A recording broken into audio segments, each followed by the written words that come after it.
안녕하세요. 이제 2022년도 열흘 밖에 남지 않았는데요.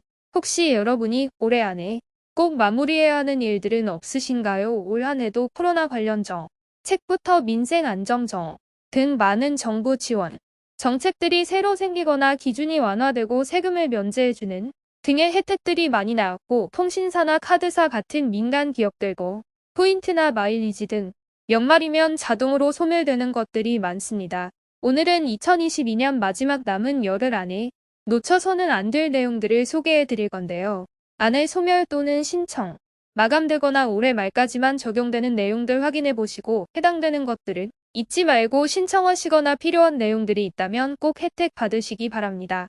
시청하시기 전에 좋아요만 한번 눌러주세요. 첫 번째는 각종 마일리지나 포인트하고 정부 지원금인데요. 민간 기업의 마일리지나 정부 지원금, 지자체 지원금 모두 12월 31일에 자동으로 소멸되는 것들이 많습니다.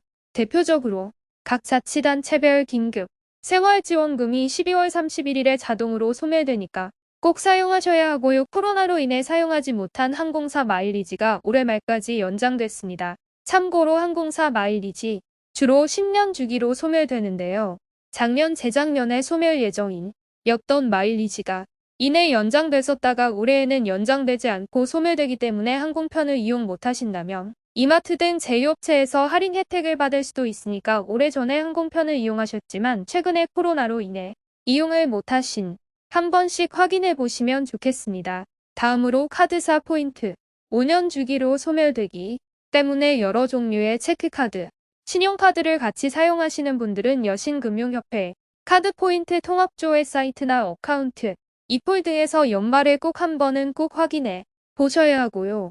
KT 등 일부 통신사 포인트는 마일리지처럼 누적되는 것이 아니라 회원 등급별로 연초에 일괄 지급하고 연말에 자동으로 소멸되니까 영화관, 카페 등 제휴업체에서 포인트로 할인을 받는다거나 사용하지 못하신다면 데이터로 변경해서 사용하고 음원 구매나 전자책 구매 등으로 활용해서 올해 안에 모두 사용하시는 좋겠습니다.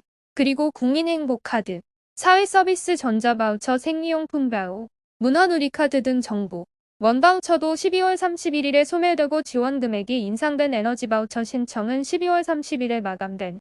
그러니까 정부 바우처 잔액 확인해 보시고 올해 안에 모두 사용하시기 바랍니다.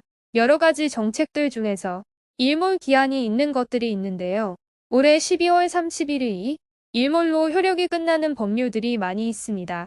최근 사회적인 큰 이슈가 됐었던 화물차 안전운임제가 대표적인데요. 이외에 신용카드 소득공제, 전통시장 40% 소득공제 등 40여 가지 법률이 올해로 끝나게 됩니다.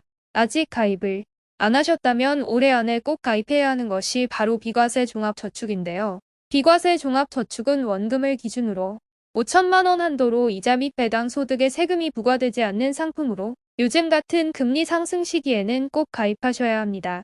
5천만 원을 금리 5%, 예금에 1년만 저축한다고 해도 이자가 250만 원인데요. 이 이자에 대한 세금이 15.4%라서 1년 40만 원 정도의 세금을 절약할 수 있고 추가로 비과세이기 때문에 금융소득에서도 제외돼서 250만 원에 대한 건강 보험료도 영원이 됩니다. 1년만 저축하는 것이 아니라면 앞으로도 계속 고금리가 이어질 전망이라서 몇 년 동안 축하신다면 상당히 큰 금액이 절약되는 것. 은행 예적금뿐만 아니라 주택, 펀드, 채권 등 금융투자 상품하고 보험공제, 상품도 비과세 혜택을 받을 수 있으니까 자격이 되는데도 아직 가입을 안 하신 분들은 가입이 마감되는 안에 있지 않고 꼭 가입하시면 좋겠습니다. 신청 자격은 65세 이상 장애인, 독립유공, 기초생활수급자가 해당합니다.